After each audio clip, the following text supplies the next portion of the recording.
नमस्कार। आज हम एक ऐसे विषय पर बात कर रहे हैं जिससे हम सब कभी ना कभी जूझते हैं। नकारात्मक लोगों से कैसे निपटें। हमारे पास एक लेख है, नकारात्मक लोगों से कैसे निपटें। उसी के कुछ हिस्से हैं। तो आज देखते हैं कि ये स्रोत क्या कहता है इस बारे में, मतलब समझने की कोशिश करते हैं। तो सबसे पहले ये कि लेख के हिसाब से ये नकारात्मक लोग हैं कौन। ये अक्सर वो लोग होते हैं, मतलब जो हमेशा शिकायती रहते हैं, हर सिचुएशन में कुछ ना कुछ प्रॉब्लम ढूंढ ही लेंगे। दूसरों की कामयाबी से खुश नहीं होते, थोड़ा इनसिक्योर, और कभी कभी पता भी नहीं चलता पर वो दूसरों का कॉन्फिडेंस कम कर देते हैं। हाँ, और मजे की बात यह है, जैसा लेख बताता है, कि ये कोई दूर के लोग नहीं होते हमेशा। हो सकता है हमारे करीबी हों, दोस्त, रिश्तेदार, ऑफिस के साथी। हाँ, ये बात तो है। और लेख ना इस चीज पर बहुत जोर देता है कि ये जो नेगेटिविटी है, नकारात्मकता, ये फैलती है, मतलब संक्रामक होती है एक तरह से। अच्छा। हाँ, अगर आप लगातार ऐसे माहौल में हैं ना, तो आपकी सोच पे भी असर पड़ने लगता है। आप खुद निराशावादी हो सकते हैं, एनर्जी लेवल गिर जाता है। हाँ। और खुद पर शक, सेल्फ डाउट। लेख कहता है कि फोकस करना भी मुश्किल हो जाता है फिर। बाप रे, ये तो मतलब सिर्फ मूड खराब होने से कहीं ज्यादा गहरी बात है। बिल्कुल, ये मेंटल हेल्थ का मामला है। तो फिर सवाल यह है कि करें क्या अगर ऐसे लोगों के बीच हैं। तो लेख कुछ प्रैक्टिकल टिप्स देता है। पहला वाला मुझे बड़ा इंटरेस्टिंग लगा, ऑब्जर्व डोंट एब्जॉर्व। देखो पर सोखो नहीं। मतलब कोई नेगेटिव बात कर रहा है तो सुनो, समझो कि ये उनके विचार हैं, पर उन्हें अपने ऊपर हावी मत होने दो। हाँ, एक तरह का मानसिक फिल्टर लगाना। बिल्कुल, फिल्टर। ये एक डिसिप्लिन है, सुनने और उसे दिल पे ले लेने में फर्क करना। दूसरा अहम सुझाव है सीमाएं तय करना, सेट बाउंड्रीज। बाउंड्रीज। हाँ।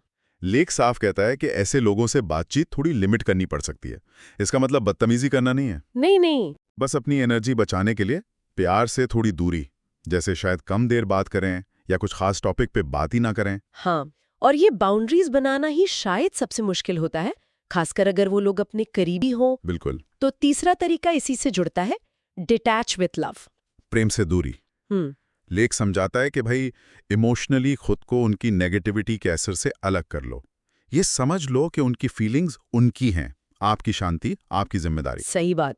और शायद ये प्रेम के साथ इसीलिए कहा है ताकि दूरी नफरत या गुस्से से ना आए, समझदारी से आए, सेल्फ केयर के लिए। एकदम सही कहा। ये एक तरह की मैच्योरिटी है, भावनात्मक रूप से।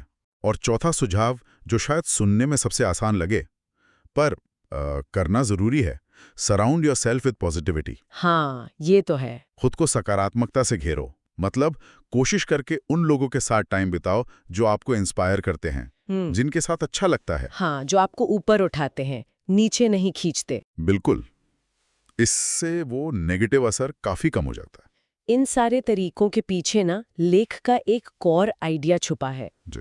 वो ये कि हम शायद बाहर के लोगों को या हालात को हमेशा कंट्रोल नहीं कर सकते, लेकिन हम उन पर रिएक्ट कैसे करें ये हमारे हाथ में है। ये हुई ना बात।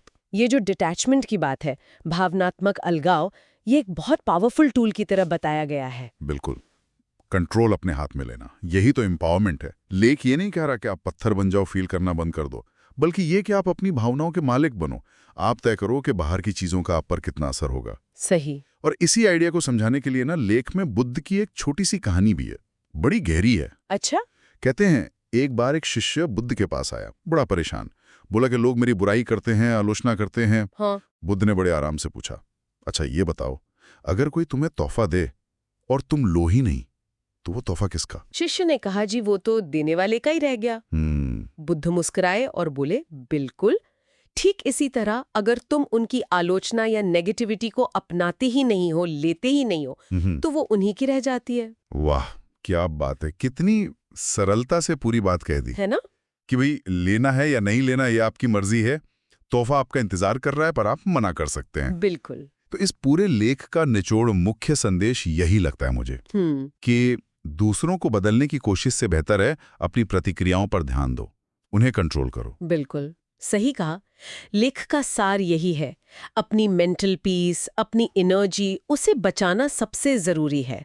नेगेटिव लोग तो मिलेंगे ही, शायद हमेशा। हाँ, ये तो है। पर उनके साथ डील कैसे करना है वो चॉइस हमारी है। बिल्कुल, पूरी तरह से। इस सारी बातचीत से ना मेरे मन में एक सवाल आ रहा है, हाँ बताएं। जिस पर शायद हम सबको सोचना चाहिए।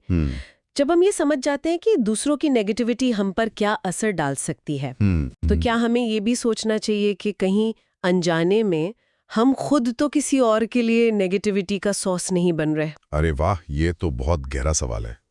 मतलब आत्मचिंतन, सेल्फ रिफ्लेक्शन। हाँ, कि हम दूसरों पर कैसा असर डाल रहे हैं, ये भी तो जरूरी है जानना। बिल्कुल, ये सोचने वाली बात है।